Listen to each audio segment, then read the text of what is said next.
Hello friends, हम पढ़ रहे हैं पीएल एसक्यूएल ट्यूटोरियल सीरीज और पीएल एसक्यूएल ट्यूटोरियल सीरीज के आज के इस वीडियो में हम लोग डिस्कस करने वाले हैं लूपिंग स्टेटमेंट के थर्ड टाइप फॉर लूप के बारे में। सो फ्रेंड, जैसे कि मैंने आपको पिछले ट्यूटोरियल्स में लूपिंग स्टेटमेंट के बेसिक लूप स्टेटमेंट और वाइल लूप के बेसिक स्टेटमेंट्स को पढ़ाया है। अगर आपने हमारे उस वीडियो को नहीं देखा है तो पहले आप हमारे पिछले वीडियोज़ को देख लें ताकि आपको आज का ये वीडियो आसानी के साथ क्लियर हो सके। सो फ्रेंड्स, मैं हूँ रवि भारद्वाज और आप देख रहे हैं हमारा YouTube channel technical notes. So friends, चलिए स्टार्ट करते हैं। देखिए, लूपिंग स्टेटमेंट का जो थर्ड टाइप है वो है फॉर लूप। ठीक है, तो फॉर लूप भी सेम वाइल लूप का बेसिक जो लूपिंग स्टेटमेंट था उसी के समान ही होता है। इसमें भी वेरिएबल का इनिशियलाइजेशन, कंडीशन और इंक्रीमेंट डिक्रीमेंट होता है, बट इसमें एडवांटेज ये होता है कि यहाँ पर हम लोग फॉर के साथ वेरिएबल को इनिशियलाइज, कंडीशन और इंक्रीमेंट डिक्रीमेंट एक साथ कर सकते हैं। ठीक है, तो ये सबसे ज़्यादा यूज़ किया जाने वाला और सबसे आसान लूपिंग स्टेटमेंट है। सो फ्रेंड्स, आज की ये वीडियो को आसानी के साथ आप समझ सकते हैं और अच्छे से क्लियर करिएगा। अगर आपको कोई भी डाउट हो तो आप हमें कमेंट बॉक्स के थ्रू पूछिए, तो देन हम उसे उसका सॉल्यूशन आपको प्रोवाइड कराएंगे। ठीक है, तो चलिए देखते हैं। देखिए, पहले इसके सिंटैक्स को समझते हैं कि आपको कैसे इस फॉर लूप को प्रोग्राम में यूज़ करना है। इसके लिए सबसे पहले आपको लिखना पड़ेगा फॉर। ठीक है, फोर लिखना है, फोर कीवर्ड है। देन यहाँ पर काउंटर जो है कि एग्जाम्पल है वेरिएबल का, तो आपको यहाँ पर जो भी वेरिएबल का नाम है जो आप देना चाहते हैं, ठीक है, यूजर डिफाइन होता है, तो आप जो भी वेरिएबल का नाम देना चाहते हैं आप यहाँ पर वो नाम प्रोवाइड कराएंगे। देन आपको यहाँ लिखना है इन। ठीक है, इन लिखना है। उसके बाद यहाँ पर है initial value dot dot final value. तो यहाँ पर आप ध्यान से समझिएगा, यहाँ पर तो हम वेरिएबल का नाम दे रहे हैं, देन आपको इन लिखना है स्पेस के बाद, देन स्पेस के बाद इनिशियल वैल्यू। इनिशियल वैल्यू मतलब लूप की स्टार्टिंग वैल्यू को, आपको लूप को शुरू कहाँ से करना है। ठीक है, देन यहाँ पर डबल डॉट केवल 2 बार ही लगाना है, याद रखिएगा, डबल डॉट। देन यहाँ पर फाइनल वैल्यू मतलब आपको लूप को ख़त्म कहाँ पे करना है। तो यहाँ पर ही आप देखिए स्टार्टिंग वैल्यू दे दे रहे हैं और यहीं पर आप उसका लास्ट वैल्यू भी दे दे रहे हैं। ठीक है, तो ये लूप जब तक चलेगा जब तक यहाँ से इनिशियल वैल्यू स्टार्ट हो रहे हैं, और ये तब तक चलेगा जब तक कि वो लास्ट वैल्यू तक ना पहुँच जाए। देन यहाँ पर लूप लिखा हुआ है, देन जो वैल्यू को हमारे लूप को एक से एक के बाद एक इंक्रीमेंट करता जाएगा।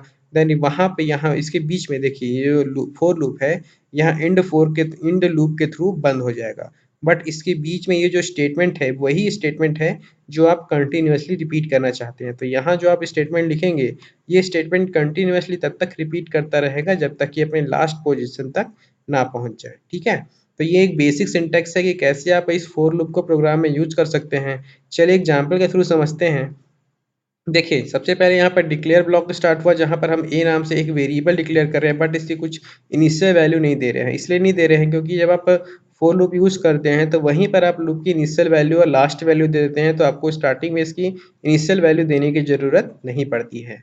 तो आप यहाँ पर सिंपल एक वेरिएबल क्रिएट किए जो भी आप क्रिएट करना चाहते हैं। देन यहाँ बिगिन ब्लॉक स्टार्ट हो रहा है। देखिए, बिगिन ब्लॉक में यहाँ लिखे फोर ए क्या है, बना वेरिएबल है। ठीक है, आपको लिखना है फोर ए देन इन, उसके बाद starting value to last value. तो यहाँ पर ए नाम से वेरिएबल है जिसके स्टार्टिंग वैल्यू 10 प्रोवाइड करा दे रहे हैं, मतलब 10 इसकी इनिशियल वैल्यू हो जाएगी और ये तब तक चलता रहेगा जब तक ये 20 तक ना पहुँच जाए।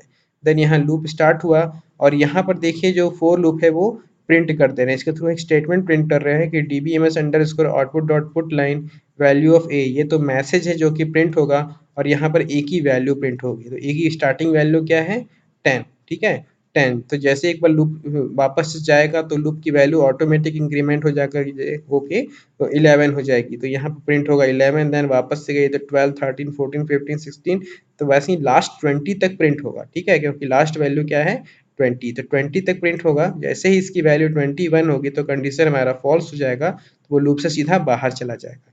तो यहाँ हमें आउटपुट में 10 से लेकर के 20 तक नंबर प्रिंट होगा।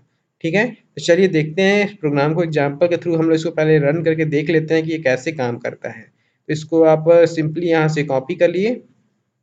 कॉपी करने के बाद एसक्यूएल कमांड लाइन पे जाएंगे। देन यहाँ पर मैं इस कोड को पेस्ट कर दे रहा हूँ, कंट्रोल वी की हेल्प से आप इसको यहाँ पर पेस्ट कर देंगे। तो ये देखिए यहाँ पर कोड हमारा पेस्ट हो गया। देन बैकस्लैश लगा करके आप एंटर करेंगे तो अब देखिए आपको आउटपुट में प्रिंट हो रहा है value of a equal to 10 से लेकर के 20 तक नंबर, क्योंकि हम यहाँ जो लूप लगाए थे वो 10 से लेकर के 20 तक लगाए थे। तो देखिए हमारे 10 से लेकर 20 तक नंबर प्रिंट हो जा रहा है। वैसे ही अगर आप जितना भी चाहें, जैसे में आप चाहते हैं कि लूप को आपको 50 तक लेके जाना है, तो आप सिंपली क्या करिए, बस लास्ट वैल्यू को चेंज कर दिए। ठीक है, देन यहाँ पर देखिए कॉपी किया। कॉपी करने के बाद यहाँ पर हम लोग इस कोड को पेस्ट कर देते हैं। ठीक है, ये पेस्ट हो गया, देन बैकस्लैश देन इंटर। तो अब देखिए ये जो वैल्यू है 10 से लेकर के 50 तक प्रिंट हो रहा है। सो फ्रेंड्स, ऐसे आप प्रोग्राम में इस फोर लूप को यूज़ कर सकते हैं। ठीक है, तो ये एक तो बेसिक फॉर्म था। अगर आप जैसे देखिए यहाँ पर जो नंबर प्रिंट हो रहा है वो एक सीक्वेंशियल ऑर्डर में प्रिंट हो रहा है। ठीक है, 10 11 20 30 14 इस फॉर्म में। अगर आप चाहते हैं कि ये जो लूप है वो रिवर्स ऑर्डर में प्रिंट हो, मतलब 50 पहले आए, देन 49, देन 48, ऐसे रिवर्स ऑर्डर में प्रिंट हो, तो इसके लिए यहाँ पर एक रिवर्स नाम का कीवर्ड होता है जो आप यहाँ पर फोर के साथ यूज़ कर सकते हैं। तो रिवर्स नाम का जो कीवर्ड है वो वैल्यू को रिवर्स फॉर्म में प्रिंट करता है। ठीक है, देखिए उसके लिए भी एक एग्जांपल हमने जैसे यहाँ बताया हुआ है।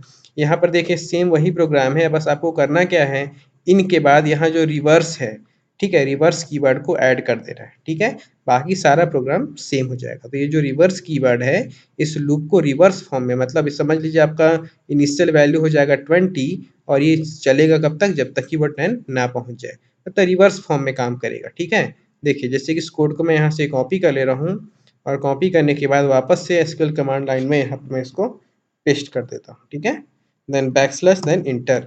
तो अब देखिए अब जो आपको आउटपुट मिल रहा है, स्टार्टिंग वैल्यू 10 20 से स्टार्ट हो रही है और ये लास्ट वैल्यू 10 है, मतलब जस्ट रिवर्स फॉर्म में प्रिंट हो जा रहा है। तो जब आप रिवर्स कीवर्ड का यूज़ करते हैं तो जो लास्ट वैल्यू है वो आपकी फर्स्ट वैल्यू में तो इनिशियल वैल्यू बन जाती है और जो आपकी इनिशियल वैल्यू है वो आपकी लास्ट वैल्यू बन जाती है।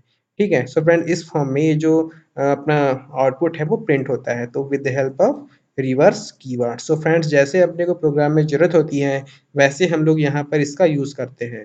तो ये था, सो फ्रेंड्स ये था हमारा बेसिक फोर लूप का कॉन्सेप्ट। अगर आपको आज का ये वीडियो अच्छा लगा तो हमारे वीडियोस को लाइक कर लिए, ज़्यादा से ज़्यादा शेयर करिए। अगर आपने हमारे चैनल को अभी तक सब्सक्राइब नहीं किया तो टेक्निकल नोट्स को सब्सक्राइब बटन पर क्लिक करके सब्सक्राइब कर लीजिए और नोटिफिकेशन के लिए बेल के आइकॉन को भी प्रेस कर दीजिए। So friends, thank you for watching this video. Bye.